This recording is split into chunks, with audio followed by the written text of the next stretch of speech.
ಇವತ್ತು ನಾವು ಸೀಸನ್ 2 ಲಿಂದ ಸ್ಟಾರ್ಟ್ ಮಾಡೋಣ. ಚಾನಲ್ಗೆ ಸ್ವಾಗತ.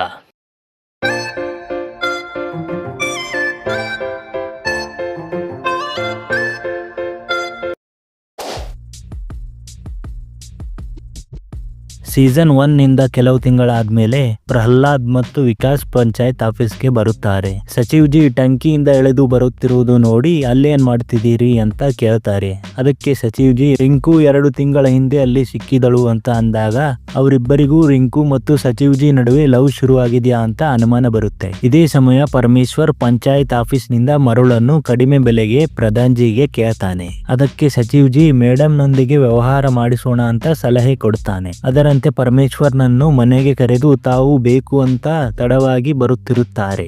ಈ ಕಡೆ ಪರಮೇಶ್ವರ್ ಮಂಜುದೇವಿ ನಡುವೆ ವ್ಯವಹಾರ ಕುದರದೆ ಪರಮೇಶ್ವರ್ ಅಲ್ಲಿಂದ ಬೇಸರದಲ್ಲಿ ಬರುತ್ತಾನೆ. ಅದೇ ಬೇಸರದಲ್ಲಿ ಪಕ್ಕದೂರಿಗೆ ಡಾನ್ಸ್ ನೋಡಲು ಹೋದಾಗ ಅಲ್ಲಿ ಸಣ್ಣ ಕಿರಿಕ್ ಮಾಡ್ಕೋತಾನೆ. ಇದಕ್ಕೆ ಪ್ರಧಾನ್ಜಿ ಸಚಿವ್ಜಿ ಪ್ರಹ್ಲಾದ್ ಮತ್ತು ವಿಕಾಸ್ ಅನ್ನು ಕಳಿಸುತ್ತಾರೆ. ಬೆಳಗ್ಗೆ ಆದ ಎಡವಟ್ಟು ಸರಿಯಾಗುತ್ತೆ ಅಂತ ಪ್ರಧಾನ್ಜಿ ಯೋಚನೆಯಾಗಿರುತ್ತೆ. ಅಲ್ಲಿಗೆ ಬಂದು ನೋಡಿದಾಗ ಪರಮೇಶ್ವರ್ಗೆ ಏನೂ ಆಗಿರುವುದಿಲ್ಲ, ಆದರೆ ಅಲ್ಲಿ ಡಾನ್ಸ್ ಮಾಡುತ್ತಿದ್ದ ಕಲಾವಿದೆಗೆ ಗಾಯವಾಗಿರುತ್ತೆ. ಅದಕ್ಕೆ ಪರಮೇಶ್ವರ್ ಸಚಿವ್ಜಿಗೆ ಆ ಹುಡುಗಿಗೆ ಸಹಾಯ ಮಾಡಲು ಕೇಳಿಕೊಳ್ಳುತ್ತಾನೆ. ಅದರಂತೆ ಸಚಿವ್ಜಿ ಹಾಸ್ಪಿಟಲ್ಗೆ ಕರೆದೊಯ್ದು ಆ ಹುಡುಗಿಯ ಫ್ರೆಂಡ್ಸ್ ಬರುವವರೆಗೂ ಆಕೆಯ ಜೊತೆ ನಿಂತಿರ್ತಾರೆ.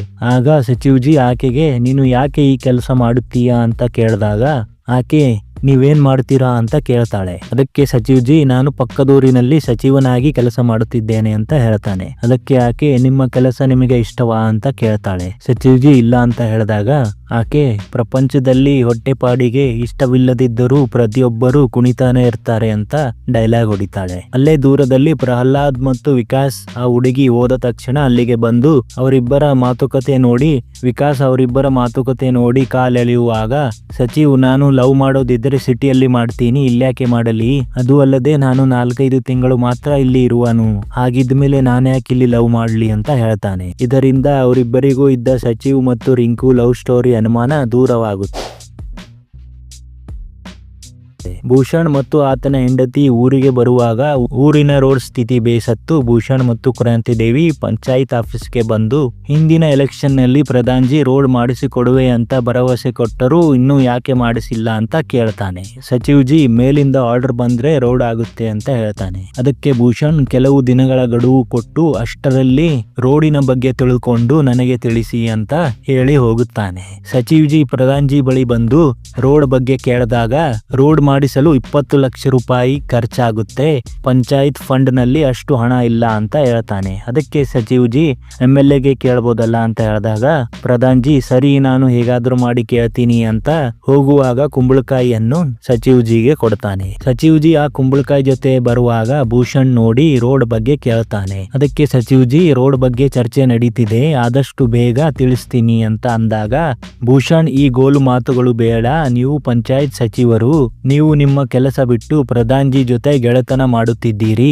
ಅವರಿಗೆ ಬಕೆಟ್ ಹಿಡಿತಿದ್ದೀರಿ ಅಂತ ಟೋಂಟ್ ಹೊಡಿತಾನೆ. ಈ ಮಾತಿನಿಂದ ಸಚಿವ್ಜಿ ಪ್ರಧಾನ್ಜಿಯಿಂದ ದೂರ ಇರಲು ಶುರು ಮಾಡಿದಾಗ ಪ್ರಧಾನ್ಜಿಗೆ ಅನುಮಾನ ಬಂದು ಆಫೀಸ್ಗೆ ಬಂದು ಕೇಳಿದಾಗ ಪರೀಕ್ಷೆ ಸಲುವಾಗಿ ಟೆನ್ಷನ್ ನಲ್ಲಿ ಇದ್ದೆ ಅಂತ ಹೇಳ್ತಾನೆ. ಸರಿ ಎಂದು ಪ್ರಧಾನ್ಜಿ ರಿಂಕಿ ಬರ್ತ್ಡೇಗೆ ಇನ್ವೈಟ್ ಮಾಡ್ತಾನೆ. ಸಚಿವ್ಜಿ ಕುಂಬಳಕಾಯಿಯನ್ನು ವಾಪಸ್ ಕೊಡೋಣ ಅಂತ ಅದರ ಜೊತೆ ಪಾರ್ಟಿಗೆ ಬರ್ತಾನೆ. ಪಾರ್ಟಿ ಮುಗಿದ ನಂತರ ವಿಕಾಸ್ ಕುಂಬಳಕಾಯಿ ನೋಡಿ ಏನಿದು ಅಂತ ಕೇಳಿದಾಗ ಎಲ್ಲಾ ವಿಷಯ ಪ್ರಧಾನ್ಜಿಗೆ ಸಚಿವ್ಜಿ ಹೇಳ್ತಾನೆ. ಅದಕ್ಕೆ ಪ್ರಧಾನ್ಜಿ ನೀವು ತಲೆ ಕೆಡಿಸಿಕೊಳ್ಳಬೇಡಿ, ಆ ಭೂಷಣ್ ಒಬ್ಬ ತರಲೆ, ಆತ ಹಾಗೆ ಅಂತಿರ್ತಾನೆ, ನೀವು ನನಗೆ ಬಕೆಟ್ ಹಿಡಿತಿದ್ರೆ ನಂಗೆ ಗೊತ್ತಾಗ್ತಿರ್ಲಿಲ್ವಾ ಅಂತ ಮರು ಪ್ರಶ್ನೆ ಮಾಡ್ತಾನೆ. ಅದಕ್ಕೆ ಸಚಿವ್ಜಿ ಸರಿ ಎಂದು ಮನೆಗೆ ಹೋಗಲು ಬೈಕ್ ತೆಗೆಯುತ್ತಿರುವಾಗ ಭೂಷಣ್ ಅಲ್ಲಿಗೆ ಬಂದು ಏನ್ ಸಚಿವರೇ ಮತ್ತೆ ದೊಡ್ಡ ಮನೆಗೆ ಬಂದ್ರಾ ಅಂತ ಟೋಂಟ್ ಹೊಡಿತಾನೆ. ಅದರಿಂದ ಸಚಿವ್ಗೆ ಸಿಟ್ಟು ಬಂದು ನನ್ನ ಜೊತೆ ಯಾರು ಚೆನ್ನಾಗಿ ಇರ್ತಾರೋ ನಾನು ಅವರ ಜೊತೆ ಚೆನ್ನಾಗಿರ್ತೀನಿ, ನನ್ನಿಂದ ದೂರ ಇರುವಂತ ವಾರ್ನಿಂಗ್ ಮಾಡ್ತಾನೆ.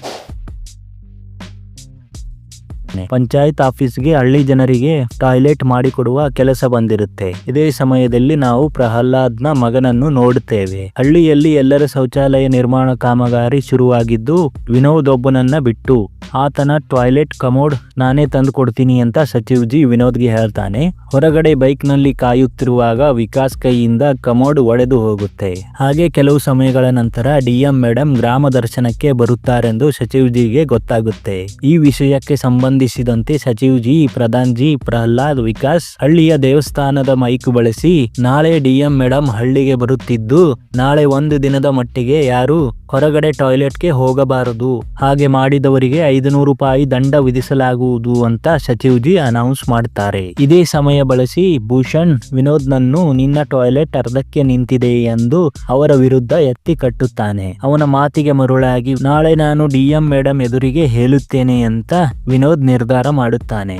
ಬೆಳಿಗ್ಗೆ ಸಚಿವ್ ಜಿ ಮೇಡಮ್ ಜೊತೆ ಗ್ರಾಮ ದರ್ಶನ ಕೆಲಸ ಮಾಡುತ್ತಿದ್ದರೆ ಈ ಕಡೆ ಪ್ರಹ್ಲಾದ್ ಮತ್ತು ವಿಕಾಸ್ ಹೊಲದಲ್ಲಿ ವಿನೋದ್ ಹೇಳದಂತೆ ತಡೆಯುತ್ತಿದ್ದಾರೆ. ಆಗ ಪ್ರಹ್ಲಾದ್, ಈ ಒಂದು ದಿನ ಇಲ್ಲಿ ಹೇಳಬೇಡ, ನಿನ್ನ ಪೂರ್ತಿ ಕುಟುಂಬಕ್ಕೆ ನಾನು ಬೇರೆ ಕಡೆ ವ್ಯವಸ್ಥೆ ಮಾಡ್ತೀನಿ ಅಂತ ಪ್ರಹ್ಲಾದ್ ಮಾತು ಕೊಡ್ತಾನೆ. ಮೇಡಮ್ ಆ ಮೂವರನ್ನು ಅಲ್ಲಿ ನೋಡಿದಾಗ ಅವರು ಅಲ್ಲಿಂದ ಓಡೋಗುತ್ತಾರೆ. ಮೇಡಮ್ ಕೂಡ ದರ್ಶನ ಮುಗಿಸಿ ಅಲ್ಲಿಂದ ಹೊರಟು ಹೋಗುತ್ತಾರೆ. ತನ್ನ ಮಾತಿನಂತೆ ಪ್ರಹ್ಲಾದ್ ಪ್ರಧಾನ್ ಜಿ ಮನೆಯ ಟಾಯ್ಲೆಟ್ ವಿನೋದ್ ಕುಟುಂಬಕ್ಕೆ ಬಳಸಲು ಕೊಡುತ್ತಾನೆ. ಊರಿಗೆ ನಶಾಮುಕ್ತ ಪ್ರಚಾರದ ಡ್ರೈವರೇ ನಶೆಯಲ್ಲಿ ಬರುತ್ತಾನೆ. ಆಗ ಅಲ್ಲೇ ಇದ್ದ ಸಚಿವ್ ಜಿ ಮತ್ತು ವಿಕಾಸ್ಗೆ ಊರೊಳಗೆ ಹೋಗುವ ದಾರಿ ಕೇಳಿ ಸ್ವಲ್ಪ ದೂರದಲ್ಲೇ ಹೋಗಿ ಮರಕ್ಕೆ ಡಿಕ್ಕಿ ಹೊಡಿತಾನೆ. ಇದೇ ಸಮಯ ಭೂಷಣ್ ಬಂದು ರೋಡ್ ಮೇಲಿಂದ ಕಾರನ್ನು ಸರಿಸಿ ಅಂತ ಗಲಾಟೆ ಮಾಡಿ ಹಠಕ್ಕೆ ಬೀಳ್ತಾನೆ. ಸರಿ ಎಂದು ಸಚಿವ್ ಜಿ ಆ ಕುಡುಕನನ್ನು ಆಫೀಸ್ಗೆ ಕರೆದೊಯ್ಯುತ್ತಾರೆ. ಈ ಕಡೆ ಪ್ರಧಾನ್ ಜಿ ರಿಂಕಿಗೆ ಹುಡುಗ ನೋಡಲು ಸಿಟಿಯ ಹೋಟೆಲ್ಗೆ ಬರುತ್ತಾರೆ. ಇತ್ತ ಕುಡುಕ ಡ್ರೈವರ್ ಏನೇ ಮಾಡಿದ್ರು ಹೇಳದೆ ಮಲಗಿರುತ್ತಾನೆ. ಆಗ ಸಚಿವ್ ಜಿ ಪ್ರಹ್ಲಾದ್ ಸಲಹೆಯಂತೆ ಆತನಿಗೆ ಅಡುಗೆ ಮಾಡಿ ಊಟಕ್ಕೆ ಕೊಡ್ತಾನೆ. ಅವನು ಎದ್ದು ಊಟ ಮಾಡುತ್ತಾ ಸಚಿವ್ ಜಿಗೆ ಅವರ ಸಂಬಳದ ಬಗ್ಗೆ ಕೇಳುತ್ತಾನೆ. ಮತ್ತು ಪ್ರಪಂಚದಲ್ಲಿ 2 ತರಹದ ಜನರು ಕುಡುಕರಾಗ್ತಾರೆ. ಮೊದಲನೆಯವರು ಜಾಸ್ತಿ ಸಂಪಾದನೆ ಮಾಡೋರು ಮತ್ತು ಎರಡನೆಯವರು ಕಡಿಮೆ ಸಂಪಾದನೆ ಮಾಡೋರು ಅಂತ ನಾವಿಬ್ಬರು 2ನೇ ಕ್ಯಾಟಗರಿಗೆ ಸೇರಿದವರು ಅಂತ ಹೇಳಿ ಸಚಿವ್ ಜಿ ತಲೆಗೆ ಹುಳ ಬಿಡುತ್ತಾನೆ. ಈ ಕಡೆ ಹೋಟೆಲ್ ವಿಚಾರದಲ್ಲಿ ಹುಡುಗನ ಮನೆಯವರಿಗೂ ಮತ್ತು ಹುಡುಗಿಯ ಮನೆಯವರಿಗೂ ಈಗೋ ಜಗಳವಾಗಿ ಸಂಬಂಧ ಮುರಿದು ಬೀಳುತ್ತೆ. ಇದೇ ಸಮಯ ಪ್ರಹ್ಲಾದ್ ಮಗ ಸೇನೆಗೆ ಮರಳುತ್ತಾನೆ. ರಾತ್ರಿ ಎಲ್ಲರೂ ಬೈಠಕ್ನಲ್ಲಿ ಕುಂತಾಗ ಆ ಕುಡುಕ ಅಲ್ಲಿಂದ ಎದ್ದು ಹೋಗುತ್ತಾನೆ. ಅವನ ಮಾತಿಗೆ ಸಚಿವ್ ಜಿ ಇವತ್ತಿನಿಂದ ಕಡಿಮೆ ಕುಡಿಯೋಣ ಅಂತ ಅಂದಾಗ ಎಲ್ಲರ ನಗುವಿನೊಂದಿಗೆ ಎಪಿಸೋಡ್ ಮುಕ್ತಾಯವಾಗುತ್ತೆ. ಹಳ್ಳಿ ದೇವಸ್ಥಾನ ಮತ್ತು ಪಂಚಾಯತ್ ಆಫೀಸ್ಗೆ ಸಿಸಿಟಿವಿ ಕೂಡಿಸಿದ್ದು ಊರಿನ ಒಬ್ಬ ತನ್ನ ಕುರಿ ಕಳೆದು ಹೋಗಿದೆ, ಸಿಸಿಟಿವಿಯಲ್ಲಿ ಕುರಿ ಹುಡುಕಿ ಕೊಡಿ ಅಂತ ಸಚಿವ್ ಜಿಗೆ ಮನವಿ ಮಾಡುತ್ತಾನೆ. ಈ ಕಡೆ ದೇವಸ್ಥಾನದಲ್ಲಿ ಮಂಜು ದೇವಿ ಮತ್ತು ಕ್ರಾಂತಿ ದೇವಿ ಚಪ್ಪಲ್ ಒಂದೇ ರೀತಿ ಇದ್ದು ಮಂಜು ದೇವಿ ಕ್ರಾಂತಿ ದೇವಿ ಚಪ್ಪಲ್ ಹಾಕೊಂಡು ಹೋಗ್ತಾಳೆ. ಆಗ ಭೂಷಣ್ ಮತ್ತು ಕ್ರಾಂತಿ ದೇವಿ ಪಂಚಾಯತ್ ಆಫೀಸ್ಗೆ ಬಂದು ಸಿಸಿಟಿವಿ ಚೆಕ್ ಮಾಡಿದಾಗ ಮಂಜು ದೇವಿ ಚಪ್ಪಲ್ ಕಳ್ಳಿ ಎಂದು ಜಗಳ ಮಾಡುತ್ತಾರೆ. ಈ ವಿಷಯ ದೊಡ್ಡದಾಗಬಾರದು ಅಂತ ಸಚಿವ್ ಜಿ ಮತ್ತು ವಿಕಾಸ್ ಕ್ರಾಂತಿ ದೇವಿಯ ಚಪ್ಪಲ್ ಅವರ ಮನೆಯಲ್ಲಿ ಬಿಕಾಸೋಣ ಅಂತ ಅವರ ಮನೆ ಹಿಂದಿನಿಂದ ಚಪ್ಪಲ್ ಬಿಸಾಕ್ತಾರೆ. ಆ ಚಪ್ಪಲ್ ಹೋಗಿ ಕ್ರಾಂತಿ ದೇವಿಗೆ ತಗುಲುತ್ತೆ. ಅದರಿಂದ ಸಿಟ್ಟಾದ ಭೂಷಣ್ ಪೊಲೀಸ್ ಕಂಪ್ಲೇಂಟ್ ಕೊಡಲು ಹೊರಟಾಗ ಪ್ರಧಾನ್ ಜಿ ಮತ್ತು ಗ್ಯಾಂಗ್ ಅವನನ್ನು ತಡೆದು ಸಿಸಿಟಿವಿ ಫುಟೇಜ್ ಡಿಲೀಟ್ ಮಾಡ್ತಾರೆ. ಈ ಕಡೆ ಮಂಜು ದೇವಿ ಕ್ರಾಂತಿ ದೇವಿ ಜಗಳ ಮಾಡುತ್ತಿದ್ದು ಆ ಜಗಳದ ಮಧ್ಯೆ ಕ್ರಾಂತಿ ದೇವಿ ಮುಂದಿನ ಪಂಚಾಯತ್ ಎಲೆಕ್ಷನ್ಗೆ ನಾನು ನಿಂತ್ಕೋತೀನಿ, ಆಗ ತೋರಿಸ್ತೀನಿ ಅಂತ ಚಾಲೆಂಜ್ ಮಾಡ್ತಾಳೆ. ಎಲ್ಲಾ ಮುಗಿದು ಹೋಗುತ್ತಿರುವಾಗ ಸಚಿವ್ ಜಿ ಆಕೆಯ ಚಪ್ಪಲ್ ವಾಪಸ್ ಮಾಡಲು ಕ್ಯಾಚ್ ಮಾಡಿದಾಗ ಮತ್ತೆ ಆ ಚಪ್ಪಲ್ ಕ್ರಾಂತಿ ದೇವಿ ಮುಖಕ್ಕೆ ಬಡಿಯುತ್ತೆ. ಈ ರೀತಿ ಸಚಿವ್ ಜಿ ಕೂಡ ಭೂಷಣ್ ಮತ್ತು ಕ್ರಾಂತಿ ದೇವಿಗೆ ವಿಲನ್ ಆಗ್ತಾನೆ. ಸಿಸಿಟಿವಿಯಲ್ಲಿ ಕುರಿ ಪತ್ತೆ ಹಚ್ಚಿ ಕುರಿಯೊಂದಿಗೆ ಪ್ರಧಾನ್ ಜಿ ಮನೆಗೆ ಮಾಧವ್ ಬರುತ್ತಾನೆ. ಹೀಗೆ ಎಪಿಸೋಡ್ ಮುಕ್ತಾಯವಾಗುತ್ತೆ. ಪ್ರಧಾನ್ ಜಿ, ಪ್ರಹ್ಲಾದ್ ಮತ್ತು ವಿಕಾಸ್ ರೋಡ್ ಫಂಡಿಗಾಗಿ ಎಂಎಲ್ಎ ಮನೆಗೆ ಬರುತ್ತಾರೆ. ಇಲ್ಲಿ ಎಂಎಲ್ಎ ನನಗಾಗಿ ಧರಣಿಗೆ ಕುಂತರೆ ನಾನು ಫಂಡ್ ಕೊಡ್ತೀನಿ ಅಂತ ಅವರಿಗೆ ಭರವಸೆ ಕೊಟ್ಟು ಅವರಿಗೆ ಟ್ರ್ಯಾಕ್ಟರ್ ಹತ್ತಿಸುತ್ತಾನೆ. ಇತ್ತ ರಿಂಕಿಗೆ ಒಬ್ಬ ಹುಡುಗ ಫೋನ್ ನಲ್ಲಿ ಸತಾಯಿಸುತ್ತಿದ್ದು ಅವಳು ಸಚಿವ್ ಜಿ ಬಳಿ ತನ್ನ ಸಮಸ್ಯೆ ಹೇಳಿಕೊಳ್ಳುತ್ತಾಳೆ. ಸಚಿವ್ ಜಿ ಫೇಕ್ ಪೊಲೀಸ್ ಆಫೀಸರ್ ಆಗಿ ಆ ಹುಡುಗನನ್ನು ಬೆದರಿಸುತ್ತಾನೆ. ಹೀಗೆ ರಿಂಕಿ ಮತ್ತು ಸಚಿವ್ ಜಿ ಮಧ್ಯೆ ಮಾತುಕತೆ ಶುರುವಾಗುತ್ತೆ. ಈ ಕಡೆ ಪ್ರಧಾನ್ ಜಿ ಮತ್ತು ಗ್ಯಾಂಗ್ ಧರಣಿಯಿಂದಾಗಿ ಪೊಲೀಸ್ ಠಾಣೆಗೆ ಹೋಗುತ್ತಾರೆ. ಸಚಿವ್ ಜಿ ಠಾಣೆಗೆ ಬಂದು ಅವರನ್ನು ರಿಲೀಸ್ ಮಾಡಿಕೊಂಡು ಅವರ ಬೈಕುಗಳಿಗಾಗಿ ಮತ್ತೆ ಎಂಎಲ್ಎ ಮನೆಗೆ ಹೋದಾಗ ಎಂಎಲ್ಎಯು ಠಾಣೆಗೆ ಬಂದು ಅವರನ್ನು ರಿಲೀಸ್ ಮಾಡಿಕೊಂಡು ಸುದ್ದಿ ಮಾಡಬೇಕು ಅಂತ ಅವನ ಪ್ಲಾನ್ ಆಗಿರುತ್ತೆ. ಆದರೆ ಸಚಿವ್ ಜಿ ಅವರನ್ನು ರಿಲೀಸ್ ಮಾಡಿಕೊಂಡು ಬಂದಿರುವುದು ನೋಡಿ ಸಚಿವ್ ಜಿ ಮೇಲೆ ಕೋಪಗೊಂಡು ಬಾಯಿಗೆ ಬಂದಂತೆ ಬೈತಾನೆ. ಆದರೆ ಪ್ರಧಾನ್ ಜಿ ಅದನ್ನ ವಿರೋಧ ಮಾಡದೆ ರೋಡ್ ಫಂಡಿಗಾಗಿ ಮತ್ತೆ ಕೇಳುವುದನ್ನು ನೋಡಿ ಸಚಿವ್ ಜಿ ಬೇಸರಗೊಳ್ಳುತ್ತಾನೆ. ಎಲ್ಲರೂ ವಾಪಸ್ ಊರಿಗೆ ಮರಳುವ ಮೂಲಕ ಎಪಿಸೋಡ್ ಎಂಡ್ ಆಗುತ್ತೆ. ಪ್ರಹ್ಲಾದ್ ಮತ್ತು ವಿಕಾಸ್ ಹಳ್ಳಿ ಆಚೆ ದೇವಸ್ಥಾನದ ಕಾರ್ಯಕ್ರಮಕ್ಕೆ ಚಂದ ವಸೂಲಿ ಮಾಡುತ್ತಿದ್ದು ಅಲ್ಲಿಗೆ ಸಚಿವ್ಜಿ ಫ್ರೆಂಡ್ ಭೇಟಿ ಮಾಡಲು ಬಂದಿರುತ್ತಾನೆ. ಅವನಿಗೆ ಪರಿಚಯ ಮಾಡಿಕೊಂಡ ಪ್ರಹ್ಲಾದ್ ಮತ್ತು ವಿಕಾಸ್ ಅವನಿಗೆ ಊರಿಗೆ ಕಳಿಸ್ತಾರೆ. ಸಚಿವ್ಜಿಗೆ ಭೇಟಿಯಾದ ಆತ ಊರಿನ ಪರಿಸರ ಬಗ್ಗೆ ಬಹಳ ಎಕ್ಸೈಟ್ ಆಗಿರುತ್ತಾನೆ. ಸಚಿವ್ಜಿ ಅವನಿಗೆ ಊರು ತೋರಿಸಿ ಪ್ರಧಾನ್ಜಿಗೆ ಭೇಟಿ ಮಾಡಿಸುತ್ತಾನೆ. ಆತ ಊರಿನ ಪರಿಸರ ನೋಡಿ ಅಚ್ಚರಿಗೊಳ್ಳುತ್ತಾನೆ ಇರ್ತಾನೆ. ಇದು ಪ್ರಧಾನ್ಜಿ ಫ್ಯಾಮಿಲಿಗೆ ನಗು ತರಿಸುತ್ತೆ. ಅದೇ ಮಧ್ಯಾಹ್ನ ಪ್ರಹ್ಲಾದ್ ಮತ್ತು ವಿಕಾಸ್ ಬಂದು ಬೈಠಕ್ ಕೂಡೋಣ ಅಂತ ಹೊರಗಡೆ ಕರ್ಕೊಂಡು ಹೋಗ್ತಾರೆ. ಆ ಬೈಠಕಿನಲ್ಲಿ ಪ್ರಧಾನ್ಜಿ ದೇವಸ್ಥಾನದ ಕಾರ್ಯಕ್ರಮಕ್ಕೆ MLAಗೆ ಕರೆಸೋಣ, ಇದರಿಂದ ರೋಡ್ ಫಂಡ್ ಬರುವುದು ಸುಲಭವಾಗುತ್ತೆ ಅಂತ ಹೇಳಿದಾಗ ಸಚಿವ್ಜಿ ಅವನಿಗೆ ಏಕೆ ಕರಿಬೇಕು, ನಾನು ನಿಮಗೋಸ್ಕರ ಏನೆಲ್ಲ ಮಾಡಿದೆ, ಆದರೆ ನೀವು ಅವತ್ತು ಆ MLA ನನಗೆ ಅವಮಾನ ಮಾಡುತ್ತಿದ್ದರೂ ನೀವು ಸುಮ್ಮನಿದ್ದರಿ ಮತ್ತು ರೋಡ್ ಫಂಡ್ಗಾಗಿ ಅವನಿಗೆ ಮನವಿ ಮಾಡ್ಕೋತಿದ್ದೀರಿ ಅಂತ ಅಂದು ಅಲ್ಲಿಂದ ಸಚಿವ್ಜಿ ಸಿಟ್ಟಿನಲ್ಲಿ ಹೋಗುತ್ತಾನೆ. ಅಲ್ಲಿಂದ ಆಫೀಸ್ಗೆ ಬಂದು ಸಚಿವ್ಜಿ ಮತ್ತು ಆತನ ಫ್ರೆಂಡ್ ಅದೇ ಸಮಯ ಆಫೀಸಿನಲ್ಲಿ ಹಾವು ಬಂದು ಬಿಡುತ್ತೆ. ಸಚಿವ್ಜಿ ಸಹಾಯಕ್ಕೆ ಪ್ರಹ್ಲಾದ್ಗೆ ಕಾಲ್ ಮಾಡಿದಾಗ ಪ್ರಹ್ಲಾದ್, ಪ್ರಧಾನ್ಜಿ ಮತ್ತು ವಿಕಾಸ್ ಬಂದು ಪೂರ್ತಿ ಆಫೀಸ್ ಹುಡುಕಾಡಿದ್ರು ಹಾವು ಸಿಗದೇ ಇದ್ದಾಗ ಪ್ರಧಾನ್ಜಿ ಸಚಿವ್ಜಿ ಮತ್ತು ಆತನ ಫ್ರೆಂಡ್ಗೆ ಅವರ ಮನೆಯಲ್ಲಿ ಮಲಗಿ ಅಂತ ಹೇಳ್ತಾನೆ. ಇದೇ ಸಮಯ ಆತನ ಫ್ರೆಂಡ್ ಓದುವುದರ ಕಡೆ ಲಕ್ಷ್ಯ ಕೊಡು, ಇನ್ನೂ 5 ತಿಂಗಳು ಅಷ್ಟೇ ಉಳಿದಿವೆ ಪರೀಕ್ಷೆಗೆ ಅಂತ ಹೇಳ್ತಾನೆ. ಇಲ್ಲಿಗೆ ಎಪಿಸೋಡ್ ಮುಕ್ತಾಯವಾಗುತ್ತೆ. ದೇವಸ್ಥಾನದ ಕಾರ್ಯಕ್ರಮಕ್ಕೆ 3 ಜನ ನಿರತರಾಗಿದ್ದು ಅದರಲ್ಲಿಯೂ ಪಾಲಿಟಿಕ್ಸ್ ನಡೆಯುತ್ತಿರುತ್ತೆ. ಒಂದು ಕಡೆ ಪ್ರಧಾನ್ಜಿ ಮತ್ತು ಮಂಜು ದೇವಿ 20,000 ಚಂದ ಕೊಡುತ್ತಿದ್ದು, ಈ ಕಡೆ ಭೂಷಣ್ ಮತ್ತು ಕ್ರಾಂತಿ ದೇವಿ ಕೂಡ ಕಾರ್ಯಕ್ರಮಕ್ಕೆ ನಮ್ಮ ಕಡೆಯಿಂದ ಕುರ್ಚಿ, ಟೆಂಟ್, ಬಾಕಿ ಎಲ್ಲ ತರಹದ ಖರ್ಚು ಕೊಡುತ್ತೇವೆ ಅಂತ ಊರಿನವರ ಚಪ್ಪಾಳೆ ಗಿಟ್ಟಿಸಿಕೊಳ್ಳುತ್ತಾರೆ.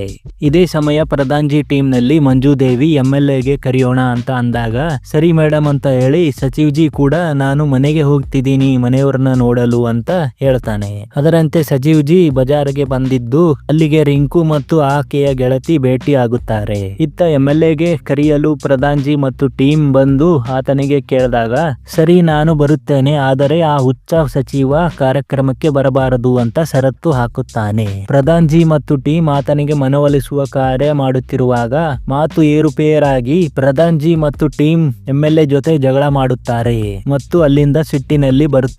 ಪ್ರಧಾನ್ಜಿ ಮತ್ತು ಟೀಮ್ ಸೀದಾ ಪಂಚಾಯತ್ ಆಫೀಸ್ಗೆ ಬಂದು ಸಚಿವ್ಜಿ ಎದುರು ನಾನು ನಿಮ್ಮ ಅವಮಾನದ ಸೇರು ಕೂಡ ತೀರಿಸಿಕೊಂಡೆ ಅಂತ ಪ್ರಧಾನ್ಜಿ ಹೇಳ್ತಾನೆ. ಇದರಿಂದ ಸಚಿವ್ಜಿಗೂ ಕೂಡ ಸಂತೋಷವಾಗುತ್ತೆ. ಪ್ರಧಾನ್ಜಿ ಖುಷಿಯಲ್ಲಿ ಸಚಿವ್ಜಿ ಟ್ರೈನ್ ಟಿಕೆಟ್ ಹರಿದು ಹಾಕಿ ಅವತ್ತು ಅರ್ಧಕ್ಕೆ ನಿಂತು ಹೋದ ಪಾರ್ಟಿಯ ಬಿಯರ್ ಗಳನ್ನ ಓಪನ್ ಮಾಡ್ತಾರೆ. ಅಷ್ಟರಲ್ಲಿ ಪ್ರಹ್ಲಾದ್ಗೆ ಒಂದು ಕಾಲ್ ಬರುತ್ತೆ. ಆತನ ಮಗ ಸೇನೆಯಲ್ಲಿ ದೇಶಕ್ಕಾಗಿ ಬಲಿದಾನ ಆದ ಅಂತ ಕಾಲ್ ಬರುತ್ತೆ. ಇಲ್ಲಿಂದ ಕತೆ ಪೂರ್ತಿ ದುಃಖಕ್ಕೆ ತಿರುಗುತ್ತೆ. ಆತನ ಪಾರ್ಥಿವ ಶರೀರ ಹಳ್ಳಿಗೆ ತರಲಾಗುತ್ತೆ. ಎಲ್ಲಾ ವಿಧಿವಿಧಾನಗಳನ್ನು ಪ್ರಹ್ಲಾದ್ ನಡೆಸಿಕೊಡುತ್ತಾನೆ. ಇತ್ತ ಅಂತಿಮ ದರ್ಶನಕ್ಕೆ MLA ಊರಿಗೆ ಬಂದಾಗ ಊರಿನ ಮಹಿಳೆಯರು ಬೈದು ಅವನನ್ನು ಓಡಿಸುತ್ತಾರೆ. ಎಲ್ಲಾ ಮುಗಿದ ನಂತರ ಪ್ರಹ್ಲಾದ್ ಒಂಟಿಯಾಗಿದ್ದು ಪ್ರಧಾನ್ಜಿ, ವಿಕಾಸ್ ಮತ್ತು ಸಚಿವ್ಜಿ ಅವನನ್ನು ನೋಡಲು ಬಂದಾಗ ಮನಸ್ಸು ಬಿಚ್ಚಿ ಅಳುತ್ತಾನೆ. ಮರುದಿನ ರಿಂಕಿಗೆ ಒಂದು ಮೆಸೇಜ್ ಬರುತ್ತೆ. MLA ಸಿಟ್ಟಿನಲ್ಲಿ ಸಚಿವ್ಜಿಯನ್ನು ಟ್ರಾನ್ಸ್ಫರ್ ಮಾಡಿಸಿದ್ದಾನೆ ಅಂತ ಅದರಲ್ಲಿ ಇರುತ್ತೆ. ಇಲ್ಲಿಗೆ ಸೀಸನ್ 2 ಮುಕ್ತಾಯವಾಗುತ್ತೆ. ಈ ವಿಡಿಯೋ ನಿಮಗೆ ಇಷ್ಟವಾದಲ್ಲಿ ಸಬ್ಸ್ಕ್ರೈಬ್ ಮಾಡಿ ಮತ್ತು ಲೈಕ್ ಮಾಡಿ.